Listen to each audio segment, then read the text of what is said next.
Buenas noches, ¿cómo están ustedes? Un deportivo en el aire, día domingo en la noche, lo que usted está esperando. Como siempre, los habituales reportajes interesantes desde el extranjero, todo lo que pasa en nuestro país. Y el fútbol, que es la gran noticia. Ahora hay dos punteros, perdió Palestino, hay dos ya descendidos y un gran animador brillante en estas postrimerías del campeonato. Ese equipo es Universidad de Chile. Titulares para la edición de esta noche. Luis Santibáñez inició trabajo como nuevo director técnico de Filambanco de Ecuador. Boris Becker derrotó a Henri Lacomte y es favorito para ganar abierto de tenis de Australia. Decisión de Cantatores sobre la selección desata polémica y revela discrepancias entre dirigentes del fútbol. Con gol de Coque Contreras, Las Palmas venció al Atlético Bilbao. Nueva derrota para el Zaragoza de Pato Yáñez. Ganó el Valladolid y empató el Barcelona, que continúa puntero del fútbol español. Malas noticias para Hans Gildemeister. Ecuatoriano Andrés Gómez anunció que disminuirá su participación en dobles este año. Colo-Colo ganó a Cobresal y es puntero junto a Palestino, que perdió con la U. Cobreloa cayó ante Huachipato y Católica ganó a Rangers. Audax y Magallanes descendieron a Segunda División.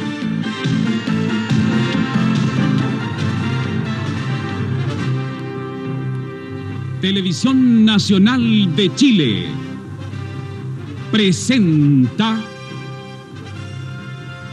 Zoom Deportivo.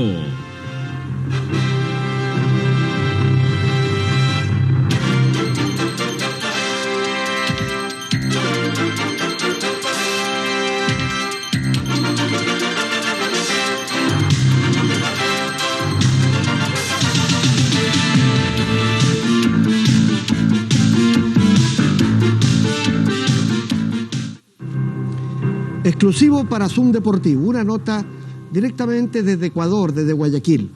Se hizo cargo de la dirección técnica de Filambanco Lucho Santibáñez, pero el panorama es bastante difícil porque Filambanco es un equipo exigente, si lo sabrá Pedro García, que hizo una buena campaña y por no quedar para la liguilla final, bueno, no fue renovado su contrato. Es un equipo exigente, digo, volviendo a lo anterior, que quiere buen rendimiento, pero que no va a usar jugadores extranjeros en un medio donde los jugadores extranjeros son muy importantes. Así es que ha comenzado Lucho Santibáñez su trabajo y tenemos esta nota. Nuestro corresponsal exclusivo desde Guayaquil, Vito Muñoz, nos envía esto sobre el técnico nacional. Este es el plantel de puros criollos de Filambanco, equipo que a partir del presente año comandará en la parte técnica el entrenador chileno Luis Santibáñez, quien tomó las riendas del plantel una vez que la directiva le confió esta gran responsabilidad. Luis Santibáñez en 1985 alcanzó el título nacional con Barcelona, ahora está en Filambanco. Esta es una joven institución guayaquileña. En Chile se conoce bastante de Filambanco. Se va a conocer más si tenemos la posibilidad de ir a la Copa Viña del Mar entre el 17 y el 19 de febrero. Por eso que aquí a la distancia desde Guayaquil hacemos fuerza porque Everton salga de la posición en que está. ¿Cuál es el programa en sí que usted se ha trazado acá con Filambanco, que irá definitivamente con jugadores nacionales? Bueno, esa es la novedad más importante que hay que contar para Chile. Filambanco es un club tradicionalmente grande en el contexto del fútbol ecuatoriano, que decidió, digamos, cambiar de política, o mejor dicho, retomar una antigua política. Piensan ellos que como entidad bancaria, más que luchar y aspirar así en forma obsesiva a ganar títulos, ellos deben fomentar, ¿no es cierto?, el crecimiento, el desarrollo del deporte ecuatoriano. De manera que ellos quieren convertirse en el club del Ecuador que le brinde posibilidad y oportunidad a los muchachos jóvenes, a los muchachos con condiciones que aparecen en el país para jugar al fútbol, y que su vitrina sea siempre Filambanco. Bueno, esa tarea me toca iniciarla a mí. Es una responsabilidad muy grande porque, claro, la gente se acostumbró a ver a Filambanco en situaciones y en posiciones de avanzada. Y hay que tratar que, aunque hayamos perdido a los extranjeros y aunque estemos con un plantel inferior al que se pudo tener en años anteriores, ojalá no nos alejemos de los lugares de avanzada. Hoy se empezó a escribir una historia futbolística, la de Filambanco y Santibáñez. Va a ser de gran expectativa. va a ser una historia respetada por el nombre de la institución y el apellido del técnico. El destino de esta fórmula tiene dos finales, el éxito o fracaso. No hay otra alternativa. La combinación Filambanco y Santibáñez está provocando un gran impacto que ya se percibe en el ambiente futbolístico. Creo que es una buena persona, una persona que quiere triunfar con Filambanco y ojalá que nosotros podamos apoyar. Es un estratega que sabe. Tuvimos una charla en la cual se planteó algunos puntos que él quisiera manifestar en este campeonato, y realmente después hicimos un recreativo más que todo en mitad de la cancha. Tengo un muy buen concepto de él, es un gran técnico, le da confianza al jugador y además que los resultados están a la vista. Trabajó un año con Barcelona y en la cual lo sacó campeón. Una alegría para nosotros tenerlo al profesor Santibáñez y para esta temporada de nosotros. Y así esperemos que las cosas le salgan bien y tener mayor confianza ante él. Se ha comenzado con buen pie porque hay mucha motivación de parte del profesor Santibáñez hacia nosotros, y nosotros hemos cogido esto como un compromiso y este año ojalá las cosas salgan bien. El equipo criollo Filambanco, mucha suerte para Lucho Santibáñez, que ya conoce el medio y ya ha triunfado plenamente en ese medio. Su equipo Barcelona, recordemos que se clasificó para la Copa Libertadores 1987. En la próxima semana comienza el Campeonato Abierto de Melbourne. Es uno de los grandes campeonatos del mundo, uno de los que integran el Gran Slam, el Abierto de Australia. Como un aperitivo a ese abierto, hoy día en Melbourne justamente hubo un partido de exhibición entre Boris Becker, que está hecho una planadora, y Henri Leconte, el francés. Número 2 en el mundo el alemán, número 6 el francés, partido de exhibición. Vamos a las imágenes que nos trajo el satélite. La final del torneo internacional de exhibición jugado en Adelaida, Australia, enfrentó por cuarta vez desde que incursionan en el tenis profesional al germano occidental Boris Becker y al francés Henri Leconte. Ante un estadio repleto de público y bajo 34 grados de temperatura, ambos jugadores brindaron una maciza exhibición de tenis. En el primer set, y pese al estrecho 6-4, el número 2 del mundo debió echar mano de todas sus virtudes para superar a su rival. Ya en el segundo set, Becker comenzó a dominar a Leconte, especialmente gracias a su poderoso servicio y a sus agresivas respuestas. El germano tuvo varias veces la ventaja definitiva en sus manos. Sin embargo, el francés, aún consciente que no podría con su rival, aprovechó la oportunidad para exponer su tenis, que lo ubica en el 6º lugar del mundo. Con sucesivas pelotas colocadas muy cerca de la línea de costado, obligó a Becker a respuestas espectaculares, y no lo fueron menos las del germano, que a la postre se impuso por 6-4 y 6-4. Y para hacer más atractivo el partido, Leconte y Becker fueron protagonistas de escenas como esta, que provocaron la simpatía del numeroso público. A pesar de sus pobres campañas frente al joven alemán, a quien no le ha ganado nunca, Leconte se mantiene como potencial enemigo de Becker para el torneo abierto australiano de la próxima semana en Melbourne. Demuestra Becker que está en gran momento para ese torneo abierto.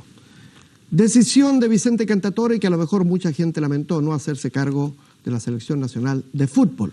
Había casi la idea que el consenso rodeaba esta postulación de Cantatore para que estuviera al mando de nuestro fútbol a nivel seleccionado. Pero él encontró que adentro del directorio de la Asociación Nacional no había mucha armonía, así es que le pareció que no era el momento adecuado.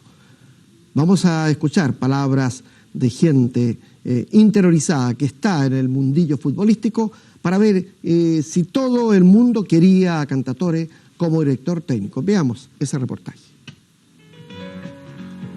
En poco más de 3 años, Vicente Cantatore ha rechazado 2 veces el cargo de entrenador de la selección chilena de fútbol, y en ambas ocasiones teniendo como interlocutor a Miguel Nasur. En la última oportunidad, Cantatore, argentino nacionalizado chileno, entregó una escueta declaración, dejando entrever que ciertas discrepancias en el directorio entrababan su planificación a largo plazo y le impedían aceptar la oferta. En el periodo previo de negociaciones, los rumores y las declaraciones se sucedieron con insistencia. Y tal vez lo más fuerte corrió por cuenta de Luis Ibarra, quien planteó que la primitiva nacionalidad de Cantatore era un obstáculo insalvable para que rigiera los destinos técnicos del fútbol chileno. El hecho de estar nacionalizado implica no haber estudiado historia, saber de nuestro héroe, y ahí empaparse un poco de la idiosincrasia de lo que es lo que tiene nuestro país. Pero yo no descarto jamás el aporte de los técnicos extranjeros, ni antes ni en el futuro, en cuanto a ellos puedan venir a dirigir una selección determinada para un campeonato determinado. Pero yo creo que la rectoría del fútbol, el futuro del fútbol en cuanto a planificación y lo que debe ser en todo su estamento el fútbol chileno, debiera estar siempre en manos de técnicos tan capacitados que hay en Chile, que son chilenos. El que nació aquí no elige la nacionalidad. Entonces yo, con uso de razón, me nacionalicé chileno, y a mí me tienen que catalogar, ¿no es cierto?, por la capacidad que yo tengo. O sea, no es patrimonio de nacer en cualquier lugar para ser bueno o malo. En general, la posición de Ibarra no tuvo gran acogida. Más bien, se estimó que la capacidad de Cantatore estaba por encima de otras consideraciones, como la interpretación de la idiosincrasia del chileno. Pero sí, los entrenadores se sintieron heridos por no haber sido consultados a través de su organismo superior, la Unidad Técnica Nacional, que a su juicio debiera sugerir él o los nombres indicados para el cargo. Si se supone que la unidad técnica la integra, la preside, o gente entendida en este deporte, entonces debían decirle a ellos: tomen, señores, elijan al técnico. Y ahí seguramente van a haber menos equivocaciones que si eligieran otras personas. En este caso, Pedro Morales, diciéndolo porque es así, debiera haber el hecho de valer sus derechos, que en el fondo nos representa a todos nosotros, los técnicos.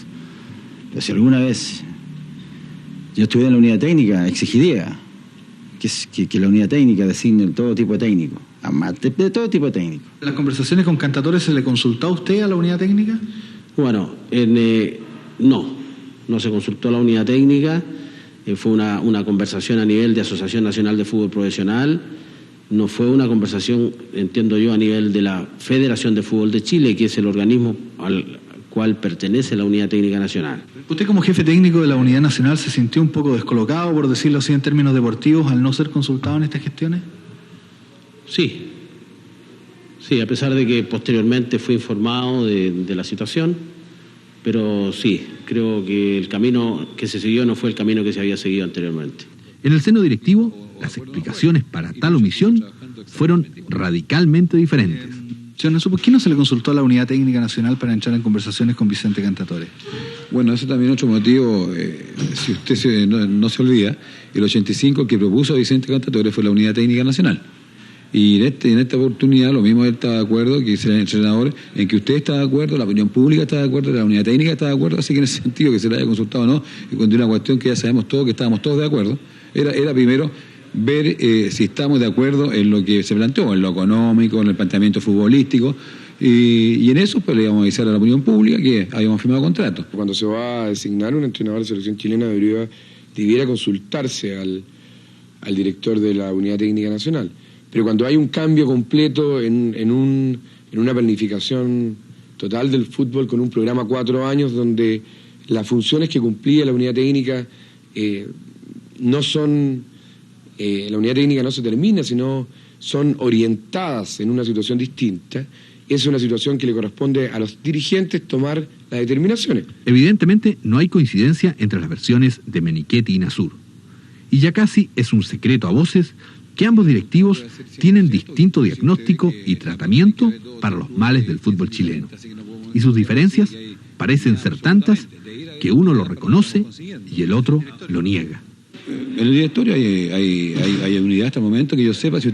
No sé si usted sabe alguna otra cosa que no sepa yo, pero como presidente hay unidad absoluta. La diferencia de criterios dentro de un directorio podrían seguir existiendo en la medida en que estemos todos velando por el beneficio y por el solo beneficio del fútbol chileno, y no por otro tipo de situaciones, ni beneficios personales, ni situaciones personales, ni nada por el estilo. ¿Usted piensa que alguien, o más de alguien en el directorio actual del fútbol, no hizo todo lo posible para que Cantatore llegara a la selección chilena? Yo creo que a lo mejor no existía el ánimo o el deseo profundo, el convencimiento absoluto de que Vicente Cantatore era la mejor persona. ¿En quién no existía ese convencimiento? Yo creo que a lo mejor podría haber no existido en algunos miembros del directorio. ¿Hubo quintas columnas en las negociaciones con Vicente Cantatore? No me consta, pero creo que si han habido quintas columnas es una situación inaceptable. ¿Usted personalmente insistirá en la posibilidad de que Vicente Cantatore sea el entrenador de la selección chilena? Mi idea personal es ver y clarificar cuáles son las dudas que ha tenido Vicente Cantatore para no aceptar el seleccionado y ver la posibilidad de solucionarla si es factible. Guillermo Muñoz realizó el reportaje que ustedes acaban de presenciar, donde se aprecian los diferentes puntos bastante encontrados de las personalidades que hablaron para Zoom Deportivo. A propósito de todo esto, hemos invitado a Dante Pecci, un hombre que siempre ha estado en la polémica porque tiene personalidad y tiene puntos muy personales, muy especiales de vista referente a todo lo que ha acontecido. Ahí está, en el set de entrevista de Zoom Deportivo con Pedro Carcor. Dante Pecci, el presidente de los entrenadores del fútbol chileno, prepara para mañana, al mediodía, en el Hotel Libertador de Santiago, una importante reunión. Cuéntenos, Dante, ¿de qué se trata, para entrar en materia rápidamente, de qué se trata esta reunión a la que usted está convocando, entre otros personeros del fútbol?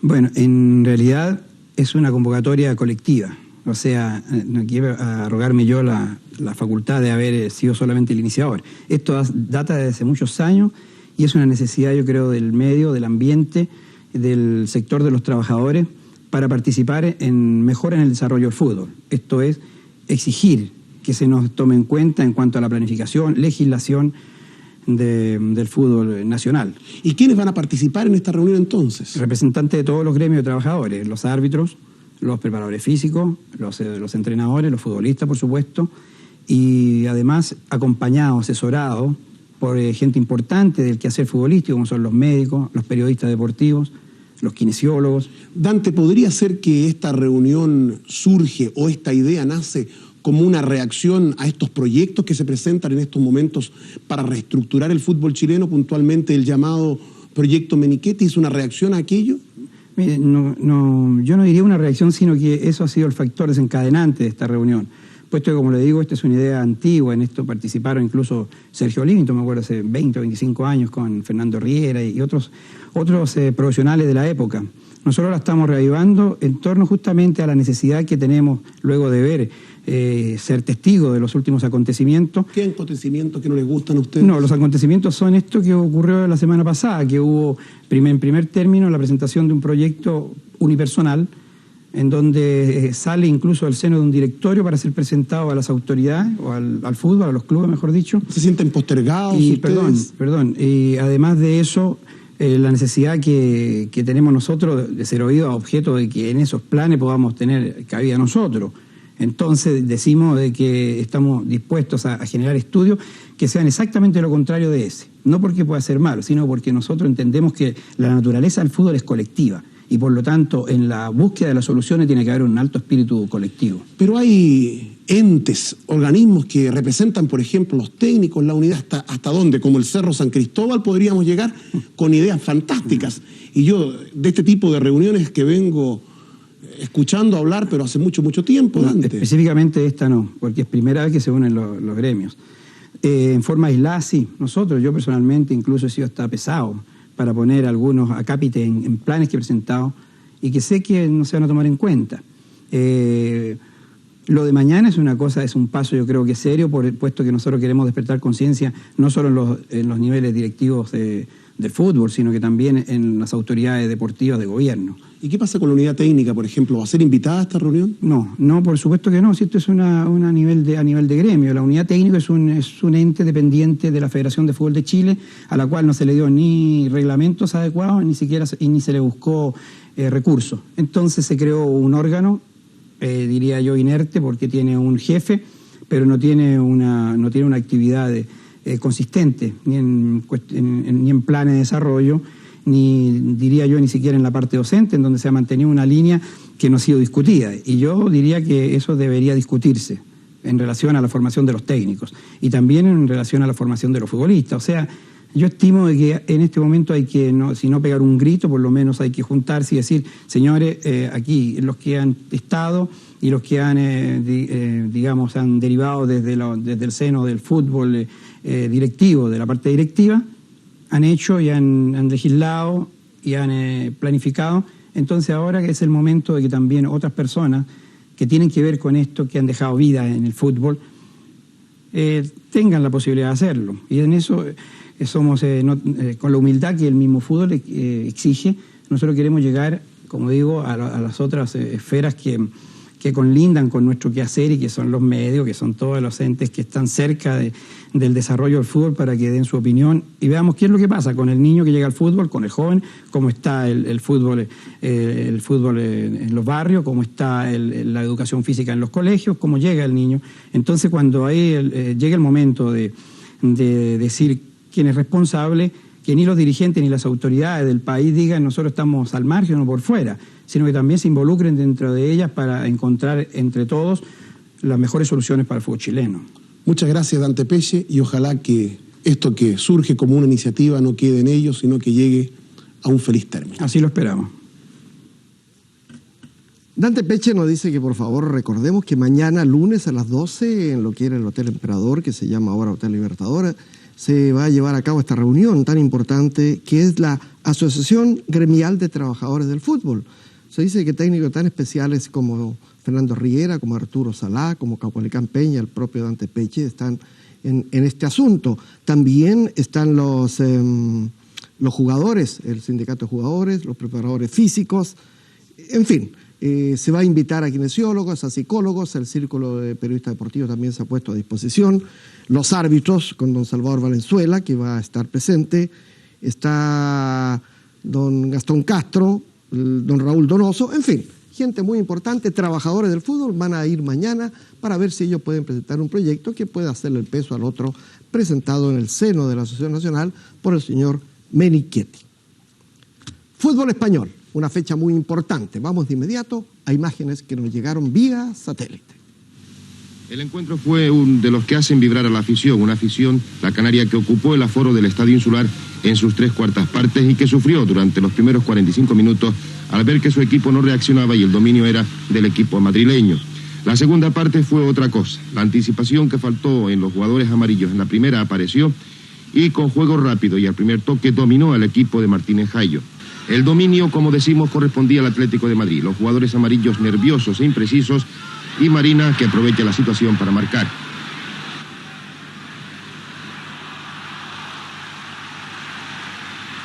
Era el 0-1 que ponía las cosas muy difíciles. Aquí vemos la repetición.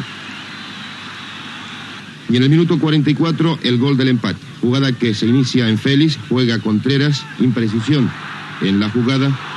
Y gol, gran gol del chileno. Es la repetición de este gol que suponía el empate con el que se llegó al descanso. En la segunda mitad, la Unión Deportiva Las Palmas salió con intenciones de resolver a su favor. A los 50 segundos, Contreras envió un gran servicio para Narciso, que se adelanta mucho el balón y tiene un encontronazo con el Duayo. Y la presión amarilla obtiene resultados favorables en el minuto 13. Javier sacó la falta hasta el área, despeja en corto y Saavedra oportuno envía a la red, a pesar de la estirada del Duayo. Estamos viendo la repetición. Gol que daría al final la victoria al conjunto amarillo. El Real Madrid ha jugado un buen partido con equilibrio en el comportamiento de sus líneas y además, en el segundo tiempo no ha flojeado físicamente como en partidos anteriores. El Betis, que jugó bien en una fase de la primera parte, fue siempre superado. Michel, que va a centrar, y la pelota a córner. Y atención, porque después del lanzamiento de este córner se produce el primer tanto del partido. Lanza Michel y Gordillo de cabeza a la red. Se le escapó la pelota a Cervantes de entre las manos. Un magnífico partido el que ha hecho hoy el defensa internacional del Real Madrid. Ahí está Valdano. Michel sobre Butragueño y atención que se fragua el segundo tanto del encuentro. El balón de Butragueño al poste izquierdo de la portería de Cervantes. Era el minuto 34 de la primera parte y el anterior tanto, el primero, se produjo a los 6 minutos de juego. Ahí tienen a Butragueño colocando muy bien el balón y la estirada inútil de Cervantes. Imágenes del segundo tiempo. Juega Calderón, que va a centrar, y Bullo ataja muy bien la pelota. Michel, que se ha crecido sobre actuaciones anteriores, igual que Valdano, que trabajó mucho. Butragueño, y el tercer tanto del encuentro y el segundo del jugador madridista. Era el minuto 25 del segundo tiempo.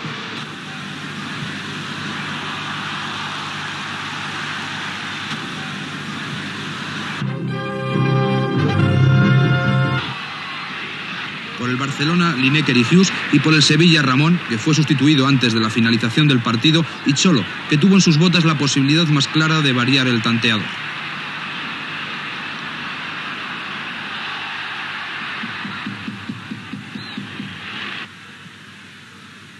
Pero a pesar de esos fallos de Cholo, que también fueron aciertos de Zubizarreta, el primer aviso serio para la portería de Fernando se inició en Calderé, al jugar con Julio Alberto. El defensa barcelonista envía un balón largo que es rematado de cabeza por Lineker. El balón al poste y Fernando, que recupera a tiempo. En la repetición, el cabezazo de Lineker al poste y a las manos de Fernando. Fin del encuentro, empate a 0 goles, deportividad en los jugadores antes de entrar a vestuarios y abucheo generalizado para el trío arbitral. Importante victoria la del Murcia esta tarde en la Condomina ante otro de los equipos grandes del fútbol español, el Sporting de Gijón. Presentación de Dunay, el nuevo entrenador murciano, en el campo de la Condomina, al que llegaba con el aval de un empate en su debut de Las Palmas. Minuto 10 de la segunda parte. Lanza Pérez García y el salto por encima del defensa de Manolo conseguía ese tanto que abría las puertas del triunfo murciano. Y 5 minutos después, minuto 44 de esta segunda parte, el 2-0. Juega Juanjo, en esa pared con Tente Sánchez, va a correr hasta el borde del área y su centro va a llegar medido a la cabeza de Moyano. En 2-0, minuto 44 de la segunda parte. Este gol, marcado por Víctor en el minuto 89, a la salida de una falta lanzada por Eusebio, salvó los 2 puntos al Real Valladolid frente a una Real Sociedad de San Sebastián que creó no pocos problemas en un partido, sin embargo, malo en líneas generales. Sobre todo por lo que al primer tiempo se refiere, periodo en el que se resumió de manera muy acentuada lo que fue casi todo el encuentro. El mucho público que acudió a Sarriá y que casi llenó el estadio pasó mucho frío y soportó bastante viento. El terreno de juego estaba algo blando por la lluvia caída el sábado. Dirigió la contienda el andaluz Gaetano Bueno, que fue muy protestado. Amonestó a Blesa por juego peligroso. A los 4 minutos el Zaragoza tuvo una buena oportunidad en una colada de Yáñez, pero Job desvió el posible peligroso remate del chileno. A los 22 minutos, Picho Alonso, tras alternativos rechaces, establece el 1-0 para el Español. Ahí. Presten atención en la repetición a la posición de Pineda, ya que los jugadores visitantes reclamaron fuera de juego.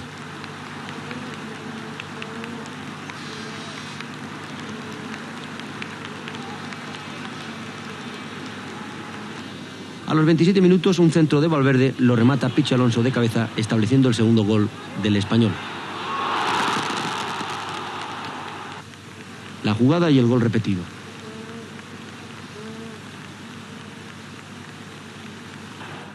Les vamos a recordar entonces rápidamente: Las Palmas le ganó 2-1 a Atlético de Madrid, Valladolid le ganó 1-0 a Real Sociedad y Español derrotó a Zaragoza por 2-0. El equipo entonces de Zaragoza perdió. En los punteros, Barcelona sacó un punto de visita, Sevilla 0, Barcelona 0, Real Madrid como local le ganó 3-0 al Betis. La tabla: primero Barcelona, 33 puntos, segundo Real Madrid, 31. Puesto 14 y 15 están Las Palmas y Zaragoza.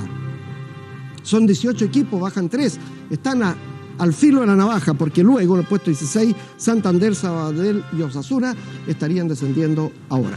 La sexta fecha, segunda rueda, la próxima, que es la fecha 23 correlativa, Barcelona con Athletic Bilbao, Real Sociedad con Real Madrid sale, y los equipos donde hay chilenos: Osasuna recibe al Valladolid de Vir, Zaragoza, local frente al Murcia, y Gijón recibe a Las Palmas.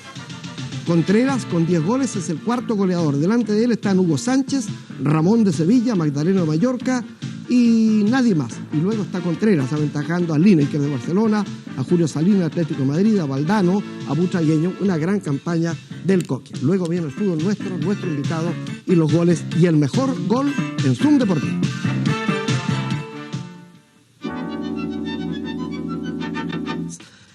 Es un árbitro, sí, no es un jugador. Un árbitro que tiene, creo yo, un récord bastante interesante. En 18 fechas que ha conducido este año, no ha expulsado jamás un jugador. Y a pesar de todo, ha sido considerado como gran árbitro y postula a ser árbitro FIFA. Estoy diciendo que se trata de don Salvador Imperatore Marcone, el invitado de don Pedro Carcuro Leone. Un año muy bueno, Salvador Imperatore, además alcanzando el máximo para un juez, el llegar a ser árbitro FIFA, es decir, ya está en condiciones de arbitrar internacionalmente a los 36 años. Exactamente, buenas noches, muy agradecido por la invitación que se me extendió. Efectivamente, como dice usted, luego de este año he logrado entrar en el escalafón FIFA, esperando ahora, una vez llegado, mantenerme en esa situación, puesto que ha sido bastante difícil llegar, pero más difícil es mantenerse. Un ingeniero químico que decide ser árbitro de fútbol. Yo creo que es la profesión más difícil que hay dentro de una cancha de fútbol. ¿Por qué? La explicación, pienso yo, es desde los comienzos, porque el fútbol siempre fue algo que me gustó. Participé mucho en partidos, fui espectador, fui hincha. ¿De qué equipo? En estos momentos el equipo, la camiseta que yo tengo es negra. Con respecto a partidos internacionales, lógicamente por equipos chilenos siempre. Ahora, junto con el fútbol, tuve la posibilidad, luego de una invitación que se me cursó, de asistir a un curso de árbitros. Por lo tanto, ahí me inicié el año 1974, siendo profesores don Carlos Robles y don Rafael Ormazábal, y tuve la suerte de ir avanzando poco a poco hasta llegar a primera división en el año 83, para luego este año ser nominado por la vacante que dejó don Mario Lira en el concepto FIFA. Había 4 postulantes del arbitraje chileno. Hay una camada muy interesante, toda gente joven que está trabajando muy bien. Estaba Mazardo, estaba Carlos Robles, estaba Pedro Roa y estaba usted. Dentro de esos 4, el elegido fue Salvador Imperatore. Es muy difícil para los demás no haber quedado. ¿Ha habido diálogo después de esta nominación suya? Bueno, ellos han sido muy caballerosos, muy correctos. Pienso que los 4 teníamos posibilidades y antecedentes y méritos para poder ser nominados en este puesto. Me tocó la suerte de que la nominación recayera en mí. Y ellos, como les decía, han sido muy caballerosos, hemos conversado y bueno, están a la expectativa de alguna otra posibilidad que se pueda presentar más adelante. Salvador, en estos 4 años de arbitraje en primera división, ¿usted ha tenido algún momento muy difícil? Más que en la cancha, porque en la cancha se puede presentar alguna dificultad. Por ejemplo, en Copiapó usted tuvo alguna vez con Clavito Godoy. Pero después del partido, aquello que significa el llamado telefónico a la casa, aquello que significa el insulto en la calle, aquello que interfiere en la vida privada, ¿ha vivido algún momento difícil o ha tenido alguna experiencia al respecto? En la casa, afortunadamente, no he tenido ninguna situación de ese tipo, pero sí un par de veces a la empresa donde yo trabajo me han llamado hinchas, a las cuales muy furioso en un comienzo, han tratado de entalar una discusión más que un diálogo, pero poco a poco los he ido calmando, los he ido convenciendo con algunos argumentos, las cuales hemos terminado después de largas conversaciones telefónicas un poco más amigables y siempre muy contento en esto del fútbol. Ojalá que no haya discusión en torno al gol que usted va a elegir, porque entre otras cosas, al margen de felicitarlo por ser el árbitro FIFA 87 del fútbol chileno, queremos que nos acompañe y tenga la responsabilidad de elegir el gol. En algo que siempre es grato, me imagino, ¿no es verdad? Exactamente, sí. Salvador Imperatore, entonces, árbitro FIFA del fútbol chileno, comienza a revisar el video de los goles de este fin de semana. El partido preliminar de ayer sábado en el Estadio Santa Laura. Juan Rojas a los 13 minutos abrió el marcador para Unión Española, tras la jugada de Neumann, quien tempranamente había reemplazado al lesionado Franchino, la aparición por la izquierda de Rojas y batido el portero Sepúlveda de Audax Italiano. Arriba Unión 1-0.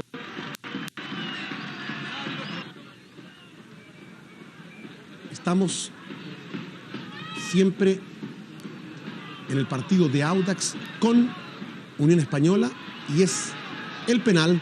Atención, esto ocurre a los 10 minutos del segundo tiempo. Quirós contra Lecaros. Arbitraje de don Carlos Robles. Ejecuta Serrano. René Serrano consigue el empate para Audax Italiano. Marcador a 1 en los 10 del segundo tiempo. Juega bien el equipo de Audax en ese lapso y es el jugador Lecaros el que a los 22 minutos del segundo periodo se limpia el camino y anota el 2-1 para los verdes. A la misma hora empataba 0 Everton con Concepción del Sur y ese empate significaba el descenso automático de Audax, que estaba jugando y ganando, y de Magallanes. Pero con mucha dignidad jugó Audax frente a Unión Española. Ya había mucha gente en el estadio, casi lleno a esa hora el Santa Laura. Y Unión Española, 3 partidos que no hacía un gol. Bueno, ahora hizo 2 para conseguir el empate al final ante Audax. Es Ugarte el que consigue la paridad a 2. A los 35 minutos del segundo tiempo, Pancho Ugarte. Un buen empate a 2 goles entre Audax y Unión Española, el aperitivo grato de Santa Laura en el día sábado. Allí está reiterado en pantalla el gol del empate de Francisco Ugarte.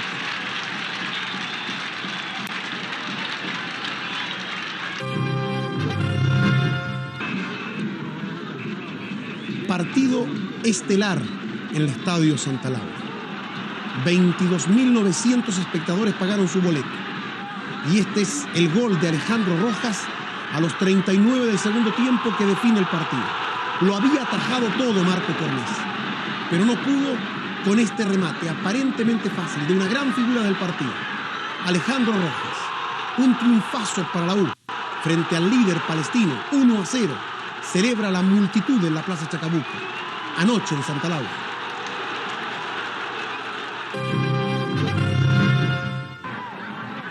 Siempre en día sábado por la noche, ahora estamos en el pleito estelar, en el regional de Concepción. Con 10 hombres Cobreloa porque había sido expulsado García. Estamos en el minuto 46, la jugada individual de Vera. La aparición de Nelson Enríquez, 16 metros, frontal, derechazo seco y el gol para el equipo de Huachipato, que derrota a Cobreloa por 1-0. Los incidentes tras el gol de Huachipato significan que va al piso el árbitro Vázquez, virtualmente empujado por los jugadores de Cobreloa, expulsados Alarcón y Eduardo Gómez. Gana Huachipato por 1-0.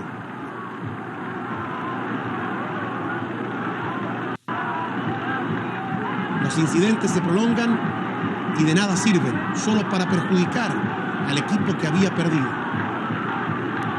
El gol de Enríquez definió el partido.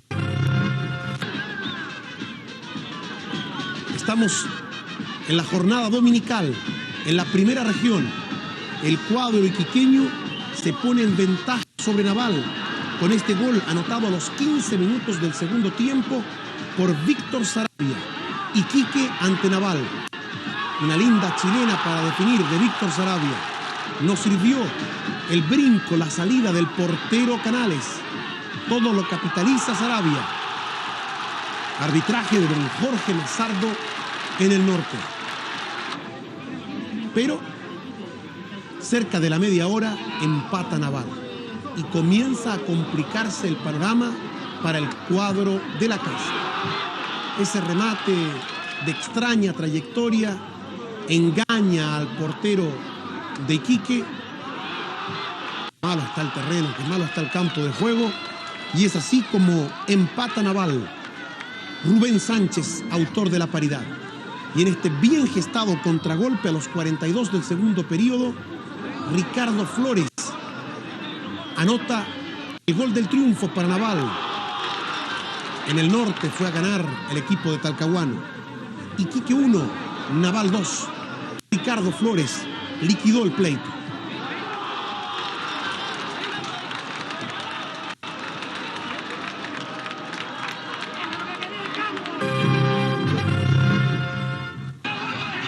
Y ahora estamos en Quillota para otro polémico final. Empataban a 0. Fernández Vial con uniforme de color blanco y el local San Luis, camiseta amarilla. Pero se marca tiro libre por presunta falta, arbitraje de Eduardo Rojas. Ya había sido expulsado Pedreros de Fernández Vial cuando el marcador estaba todavía a 0. Y tras esta jugada en el tiro libre de Bamondes, 47 del segundo tiempo, gana San Luis. Celebra todo Quillota y alega todo el equipo de Fernández Vial. El árbitro, señor Eduardo Rojas, tuvo que dar por terminado el partido en los momentos en que los ánimos estaban cada vez más acalorados.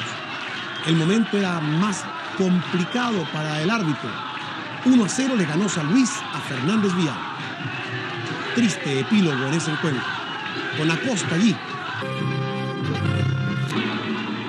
Domingo por la mañana, 4.500 espectadores. Católica tiene un buen comienzo. Domina al equipo de Rangers. Espinosa, Pindinga Muñoz, la aparición de Miguel Ángel Neira, y es el gol de la apertura para Universidad Católica sobre el cuadro talquino. Que bien le da, pero absolutamente libre, sin marca, aparece Neira, batiendo al portero Leighton, que a la larga fue gran figura del partido, porque Católica dominó y pudo haber hecho muchos goles. El segundo de Católica, con una correctísima aplicación de la ley de la ventaja por parte del árbitro señor Javier Campos, porque Oñate tomó de la camiseta al chico Olivares. El centro de Olivares le pega muy bien a Pindinga Muñoz y anota el 2-0 para Católica. Un primer tiempo todo entero para el equipo cruzado. No tuvo llegada, no apareció en la cancha el equipo de Rangers. Podríamos decir incluso que el 2-0 fue poco premio para Católica. Pero se fue diluyendo Católica. Apareció Rangers en un tiro libre en el segundo tiempo, a los 33 del segundo tiempo, Héctor Ortiz. Y ese fue el descuento. Católica 2, Rangers 1.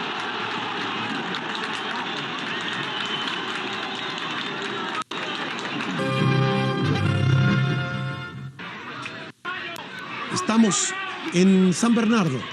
Un rehabilitador triunfo para el cuadro de San Felipe. Una salida en falso de Adolfo Neff. Y es Aguilar, el puntero izquierdo del cuadro de San Felipe, el que anota a los 13 del segundo tiempo el primer gol del partido. Magallanes entró a la cancha descendido. San Felipe luchando por mantenerse en primera.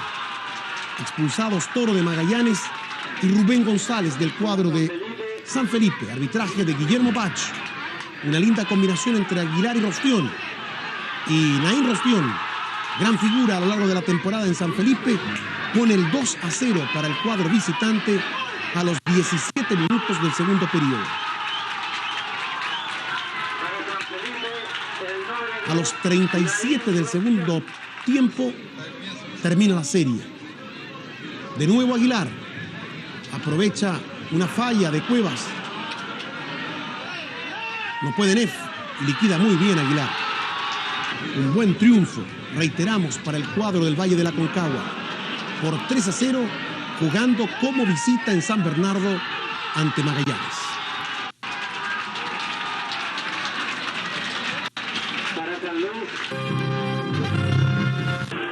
El clásico de la jornada en el Mineral del Salvador.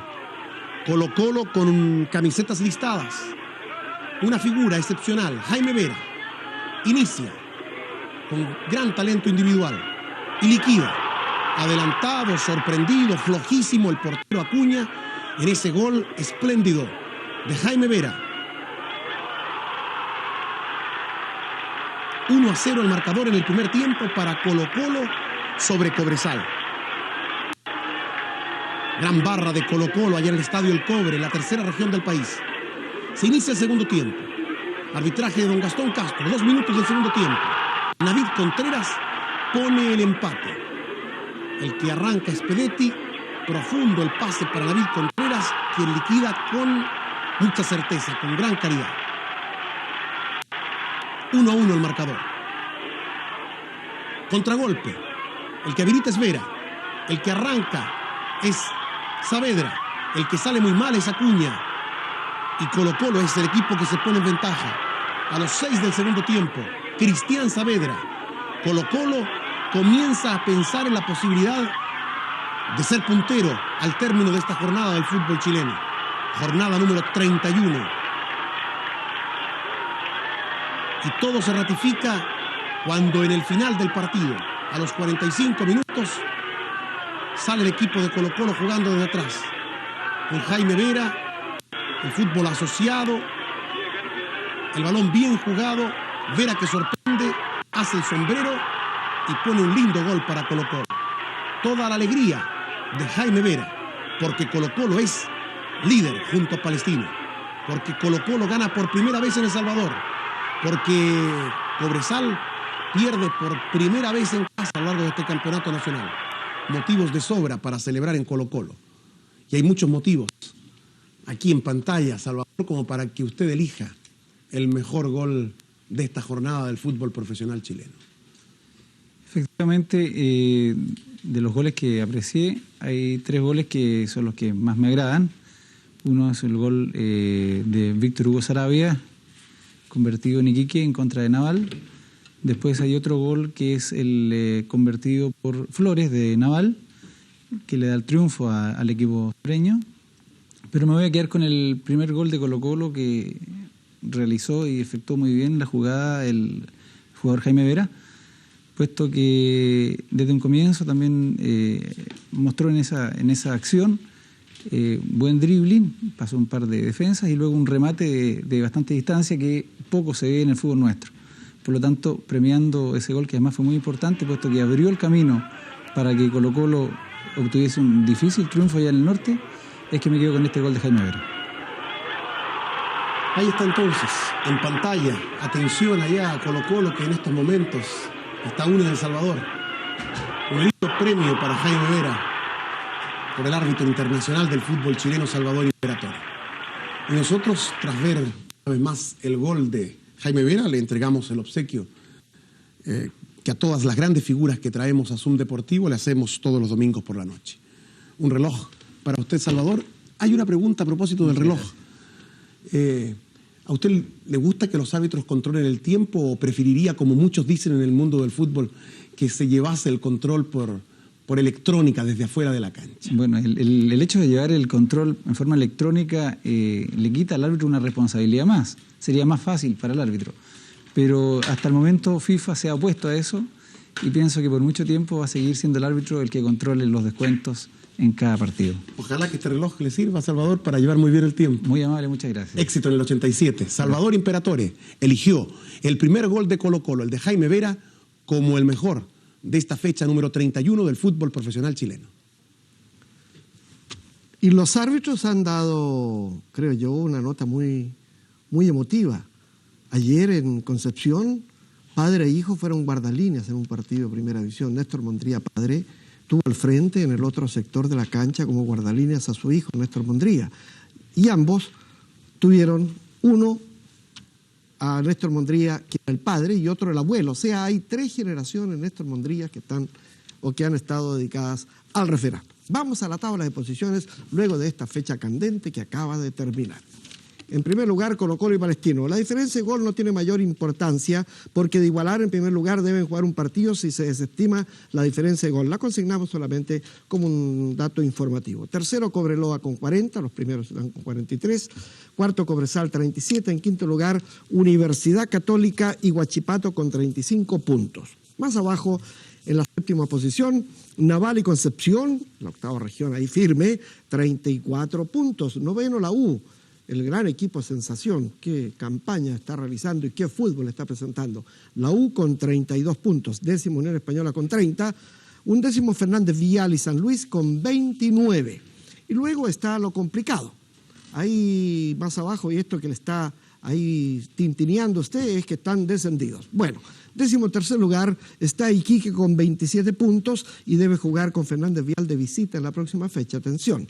En 14º lugar están Rangers y San Felipe con 26. Rangers debe jugar de local pero con Palestino y San Felipe debe jugar de local con San Luis. Ahí está la diferencia de gol que ahora sí es importante. Menos 9 Rangers, menos 12 San Felipe. Y Everton, que estaría descendiendo si hubiera terminado hoy día el torneo, tiene 25 puntos y debe recibir en Viña del Mar a Magallanes. Ya más abajo, Audax Italiano y Magallanes, ya se sabe lo que va a hacer Magallanes, no tiene importancia, y Audax va a jugar acá en Santiago con Huachipato. Importancia para los rivales, para Everton y para Huachipato. Everton, rival de Magallanes, Huachipato, rival de Audax, pero para Magallanes y Audax solamente el honor de terminar el campeonato con la cabeza en alto, porque ya están en segunda división.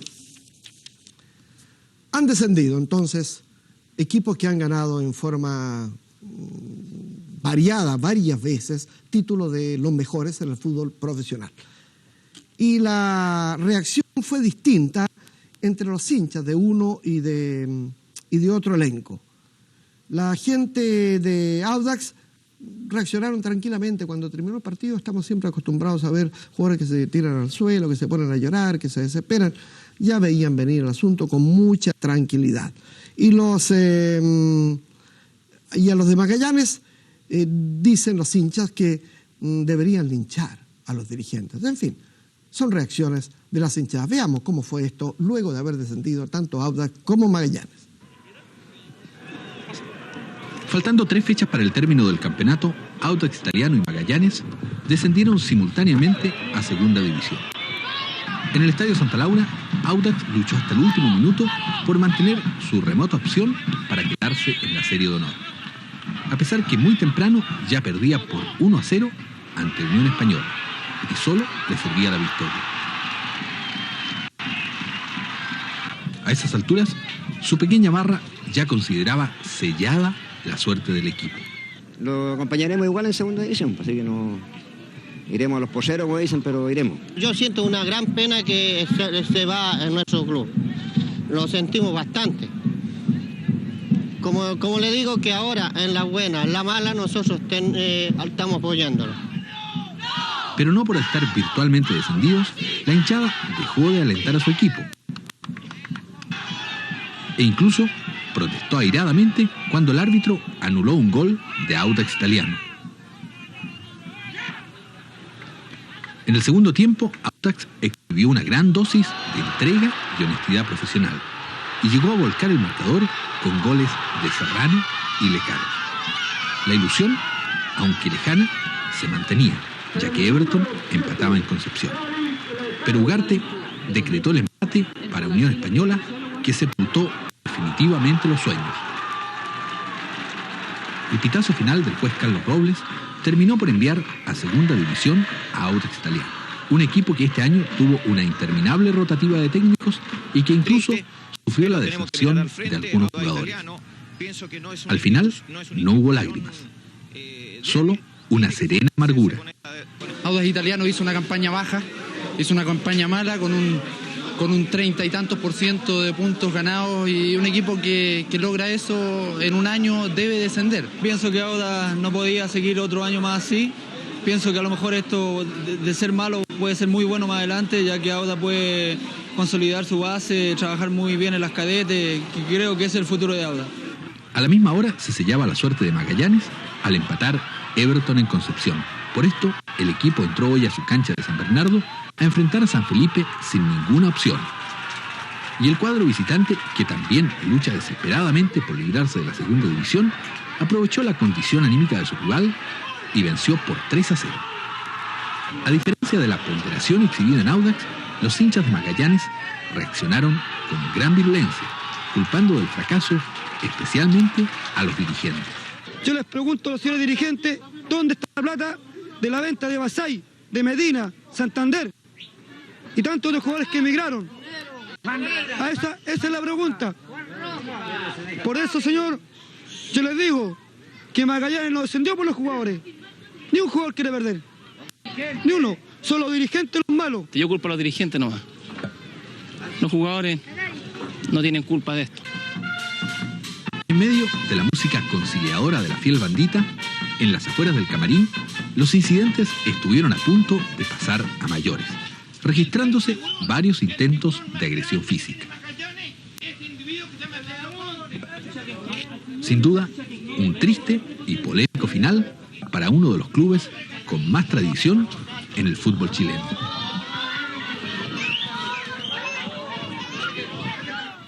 Estaba mirando las imágenes yo, dos equipos realmente tan importantes.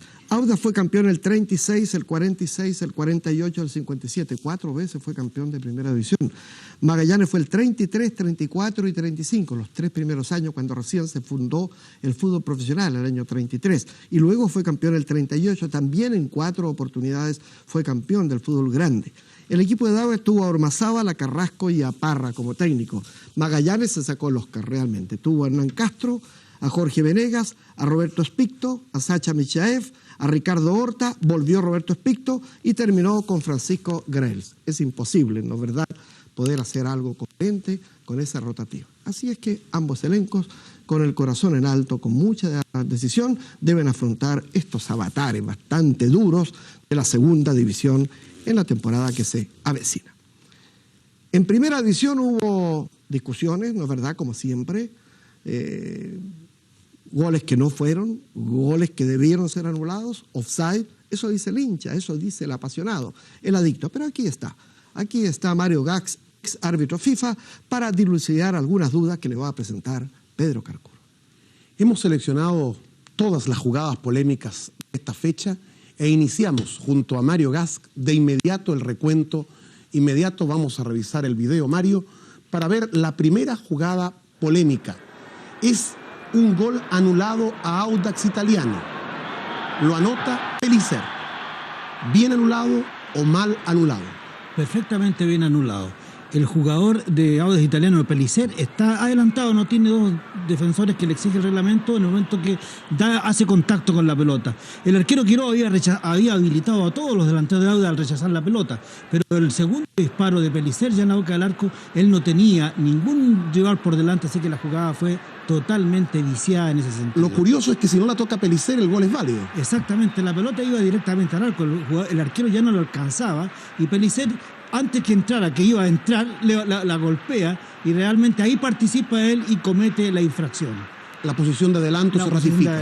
Porque incluso si el jugador Pellicer no le hubiese tocado la pelota y hubiese entrado, el gol era reglamentario legítimo. Porque no obstruía a nadie, ni al arquero le tapaba la visión, ni siquiera interfería en su accionar. Así que la jugada habría sido reglamentaria de haber no participado el jugador Pellicer. Correcta la decisión del árbitro Carlos Robles y de su ayudante que levantó la bandera. Vamos a otra jugada polémica en este partido entre Audax y Unión Española. Es el penal que significa el empate transitorio para Audax a un gol, por falta, de acuerdo a la determinación del juez, del portero Quirós en contra del puntero Lecaros. Mario Gask. Bueno, la verdad es que el jugador, el arquero, se desliza, va a la pelota.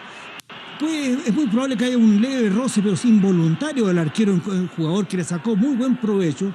Y en la repetición lo estamos viendo. No hay ninguna infracción del arquero, no hay ningún golpe. Prácticamente llega deslizado solamente, se roza con él y el jugador engaña la buena fe del árbitro, que cree que realmente ha habido infracción y se deja guiar por esa caída aparatosa de Lecaros y cobra el penal que a mi juicio no existió. Hemos revisado entonces otra jugada polémica en el partido de Audax Italiano y Unión Española. Este gol virtualmente no fue discutido, pero es interesante porque hubo algún asomo de polémica allí en el Estadio Santa Laura. Es el gol, además, que le da el triunfo a Universidad de Chile sobre Palestino. Vamos a ver el video. Esta es la jugada. Se inicia en mitad de campo, el que pica es Sandrino Castec, pero el que es habilitado, Alejandro Rojas. ¿Qué pasa, Mario Gask, en toda esta jugada? Es una jugada táctica y reglamentariamente interesante y muy correcta, porque a mí me parece que Castec que trata de arrastrar marca porque ve que viene Alejandro Rojas, una jugada que se hace habitualmente con el lateral. Silva, que trae la pelota, la juega hacia el costado izquierdo, donde entra Rojas, y Caster le da libre paso, o sea, él renuncia. Es claro en la repetición de que Caster no quiere participar en la jugada, ni siquiera intenta mirar la pelota, la deja seguir nada más. Rojas entra en perfecta posición y marca ese gol que sirvió el triunfo para Universidad de Chile. Estamos viendo desde otro ángulo entonces, ahí vemos a Castec, quien no hace intento de tocar o de tomar la pelota, es habilitado correctamente Alejandro Rojas, y el gol de la U, el gol que significa la 4ª derrota en el campeonato del puntero palestino, es absolutamente válido. Estaba en línea, perdón, Carcuro, pero en línea con el lateral del otro costado. Así que estaba en posición adelantada, pero no participó, renunció a la jugada. Me pareció correcta la habilitación para el gol de Universidad de Chile. Y ahora vamos, Mario, a uno de los goles más polémicos, uno de los goles más difíciles de esta fecha. El gol que además le da el triunfo a Huachipato sobre Cobreloa anoche en el Regional de Concepción. En esta secuencia que tenemos en pantalla no se advierte el choque de Eduardo Gómez con el hombre que pantallea, como se dice en básquetbol, en el equipo de Huachipato. Pero con una cámara que a lo mejor no tiene la misma calidad de imagen que la que estamos presenciando en pantalla, es bastante más oscura, pero aquí sí que se advierte con claridad el choque. Y por lo tanto, aquí se pueden sacar conclusiones bastante más claras en esa jugada de cómo se produjo el gol de Huachipato, y aquí está la impresión de Mario Gas para este gol sancionado por el árbitro Sergio Vázquez. Bastante conflictivo resultó para Sergio Vázquez este gol, por cuanto los jugadores de Cobreloa se fueron encima de él a reclamarle en forma antideportiva, mal educada y votándolo incluso, como se puede apreciar en la imagen.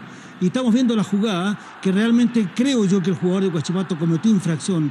Cambia de posición, se echa hacia atrás cuando ve que va Eduardo Gómez a trabar el posible disparo de Enríquez y lo obstruye, incluso con un brazo lo saca hacia el costado, botando a Eduardo Gómez. La verdad es que Sergio Vázquez está encima de la acción, está a 2 metros como se puede apreciar en la acción. Ahí va, cambia posición, se tira encima prácticamente del jugador de Cobreloa, lo desplaza e impide que este pueda dificultar el disparo de Enríquez, produciéndose la infracción que Sergio Vázquez no cobró. Son goles que duelen muchísimo, estos de los últimos minutos, como el de San Luis ante Fernández Vial, otro final polémico en Quillota hoy por la tarde, arbitraje de Eduardo Rojas, y la imagen que comenta de inmediato Mario Gas, porque todo está en la falta que origina el tiro libre. Hay una jugada, un foul del jugador del 6 de Fernández Vial, el mediocampista, que incluso poniendo el pie de costado, ni siquiera va de frente a la pelota como va Bahamonde va de frente a la pelota para tratar de agarrarla de semi-volea. Ahí vamos a ver. Y el otro entra con la pierna arriba, incluso se la pone cerca de un muslo. Ya no es tan peligrosa como esa infracción. ¿Le parece foul? Me parece foul, o sea, me parece que Eduardo Rojas cobró acertadamente la infracción favorable a San Luis de Quillota. El jugador de Fernández Vial de espalda se tira prácticamente con la pierna arriba a un jugador que va derechamente a pegarle la pelota en el semibote que da el balón. No hay jugada peligrosa, sino que corresponde tiro libre directo. Directo, es foul. Es foul del jugador, el blanco, el número 6 de Fernández Vial. Aclarada entonces, otra jugada muy polémica que estamos revisando en pantalla, y sería legítimo, es legítimo el origen del gol para el cuadro de San Luis, triunfo ante Fernández Vial. Y vamos al clásico de la fecha. Nos vamos a El Salvador. ¿Alguna duda? Nos han llamado por teléfono cuando la gente vio el gol en 60 minutos. ¿Fue válido o no el gol de Cristian Saavedra? Veamos la imagen. Ahí está el pelotazo de Saavedra, absolutamente comprometida en ataque a la defensa del cuadro de Cobresal, y el tanto de Saavedra. Mario Gas, su impresión para este gol. Me parece que es reglamentario el gol, totalmente legítimo. Hay 2 jugadores que renuncian, después que ha sido jugada la pelota por Vera, renuncian a participar. El que está más cerca de Vera, incluso es más notorio, y al otro costado está Vigorra habilitando y también tratando de provocar tardíamente. Ahí está la acción. Están retrocediendo, o sea, no quieren dejar en posición adelantada a Saavedra, que ya salió ya salió corriendo, lo está ganando, pero que la pelota, lógicamente, ellos renunciaron y no participaron en defensa del balón. La verdad es que la jugada fue reglamentaria. Picó Saavedra en el momento que tenía a la habilitación de ambos jugadores, después la tomó, lógicamente se ha adelantado, pero su posición fue legítima cuando se la jugó Jaime Vera. Correcto gol de Saavedra entonces, para la ventaja de Colo-Colo por 2-1, pero la gente de El Salvador reclama una mano que hubo por ahí, cuando el marcador estaba justamente 2-1. Es otra jugada polémica. La cámara de Zoom Deportivo estuvo en El Salvador. Esa es la mano de Necuimir. Mario Gasc. Es una mano sorpresiva, la pelota le llega a Necuimir, pero comete la infracción, porque él, la verdad es que después del bote la pelota se le pasaba y la sujeta con el brazo, la apoya con el antebrazo de su mano derecha y detiene el balón para rechazar. O sea, existió la infracción y Gastón Castro quedó tapado. Cuando salta Oscar Rojas y Pedetti en procura de cabecear, que no alcanzan ese balón, queda tapado Gastón Castro. Ahí está la acción, saltan esos dos jugadores, no le dan y le llega sorpresivamente a Necuimir y le rebota y la detiene con su brazo para poder rechazar. ¿Le pareció penal? Penal, porque la pelota se le pasaba a Necuimir y la detuvo con el brazo. Muchas gracias, Mario Gasc. Es el trabajo de camarógrafos, editores, técnicos, para ofrecer a usted claridad respecto a jugadas que tienen un comentario por un ex árbitro FIFA, Mario Gasc, como para seguir conversándolas, estas jugadas, mañana lunes. La apasionante y exclusiva sección de Zoom Deportivo que ha levantado Polvareda, porque realmente es espectacular. Hay más Zoom Deportivo todavía.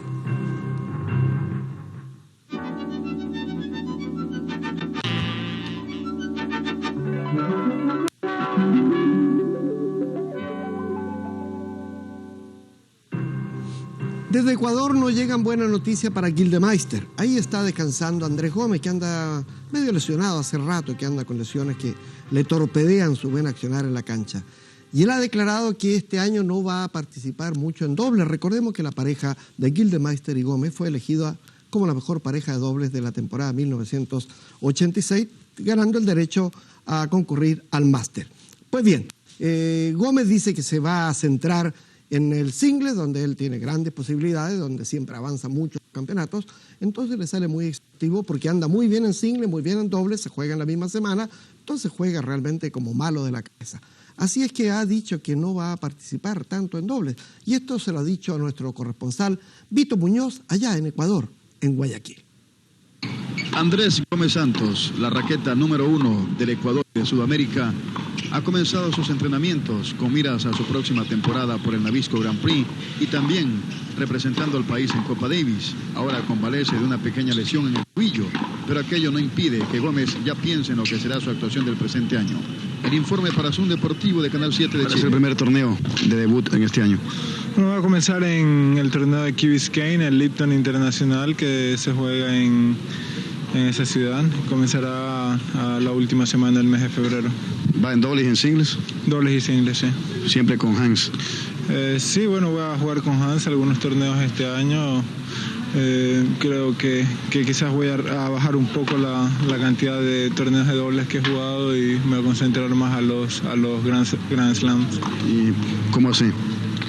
Bueno, porque creo que estoy llegando a mi máximo nivel y creo que debería concentrarme solamente en los singles este año. Creo que el año pasado tanto single y doble me agotó un tanto físicamente. Claro que los resultados fueron excelentes, pero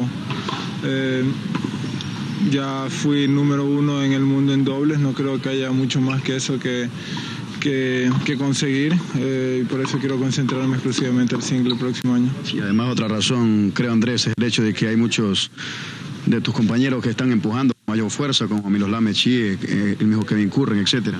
Bueno, hay muchísimos jugadores que están empujando, muchos jugadores que incluso todavía no se los conocen, incluso muchos jugadores que están todavía jugando como juveniles, 18, 19 años, que vienen con mucha fuerza de atrás y lo obligan a uno a estar en la mejor condición física posible para enfrentarlo.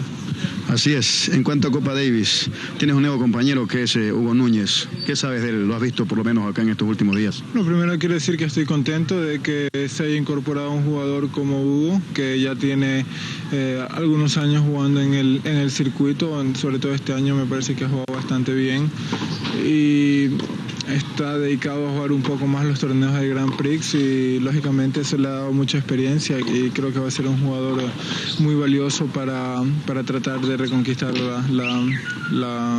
el regresar al grupo grande y volver a ganar la zona sudamericana. Yo no sé si comparta Andrés Gómez este criterio personal.